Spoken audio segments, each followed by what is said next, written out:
qu'est-ce qu'il faut à cette équipe des Lions d'Atlanta pour maintenir le cap face à l'Angola après cette belle performance? On pense déjà à la suite. Oh, la même préparation, faire abstraction à tout ce qui se passe et d'être très concentré comme il a été et de suivre exactement les conseils du coach qui est très pragmatique et qui est quelqu'un d'objectif. Et je suis super content qu'on ait gagné les 3 points et que les Camerounais puissent célébrer, les accompagner et penser au prochain match, tout simplement. Alors, quel joueur vous aura marqué, vous, en tant que joueur? Vous avez apprécié les prestations de quel joueur sur le terrain? Oh, il y a celui il y a le petit jeune là, Maleba, qui n'est pas mal, qui a une très grosse marge de progression. Il fait encore des petites erreurs, mais je pense il a, comme je l'ai dit, il a une grosse marge de progression. Il y a le petit Koundé Malon qui est entré après, qui est quelqu'un de très, très, enfin, moi je parle de ça par rapport à mon registre, hein, et puis la défense, et puis le gardien Onana qui était efficace. Et puis je pense que non, il y a une telle cohésion, je pense qu'il faut absolument qu'il continue dans cet aspect-là et ce sens-là. Moi je parle au collectif, collectivement, ils étaient bien, ils ont montré ils étaient unis. Ah bon, après on a vu le retour d'un Gando qui était vraiment important aujourd'hui. Il a prouvé que ce qu'il a reçu par le passé, il est passé au-dessus, il a montré qu'il a mérité encore sa place.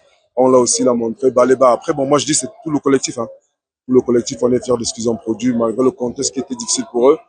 Ils n'ont pas eu les conditions adéquates pour pouvoir s'exprimer normalement. Mais bon, vu le contexte, ils ont serré les dents, ils ont défendu les couleurs de la nation valablement et ils sont à féliciter. Alors, qu'est-ce qui, selon vous, il faut à tout prix pour maintenir le cap pour la prochaine rencontre? Non, de rester toujours concentrés, de rester unis. Je pense que le bloc qu'ils ont fait entre eux, les joueurs aujourd'hui, ils défendent les couleurs de la nation, ils ont mis la nation au-dessus de tout et c'est ça qui est le plus important, qu'ils continuent à être soudés, ne laisser rien autour d'eux de rentrer parce que ils ont un slogan, c'est d'être unis, tous ensemble, de pouvoir défendre les couleurs du Cameroun. Et aujourd'hui, il ne faudrait pas que les gens viennent autour pour pouvoir essayer de les disperser. Ils ont montré beaucoup d'engouement et d'abnégation et c'est bon et de bon augure pour le futur. Alex, est-ce que ce n'est pas le contexte aujourd'hui qui va profiter à cette équipe du Cameroun qui s'est braquée, qui s'est plus concentrée que davantage?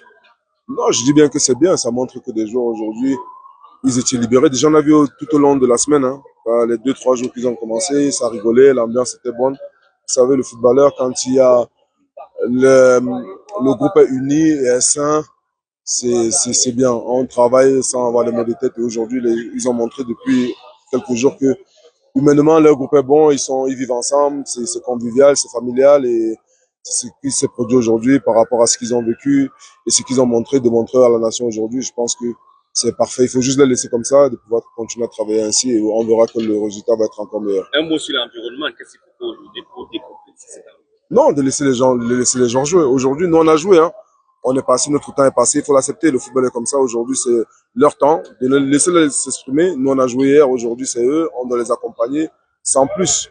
Il faut savoir passer le relais et laisser les autres aussi pouvoir aussi montrer de quoi ils sont capables. Ce fut Alexandre Son hier, ce fut Roger Mila, ce fut Samuel Eto'o, ce fut Robertson. Aujourd'hui, c'est le présent. Ils sont plus là. Sandro Nana, Zambanguissa, Baleba. C'est eux aujourd'hui. Donc, on doit vraiment les accompagner, les appuyer et pouvoir leur donner les conditions nécessaires de pouvoir travailler. C'est comme ça.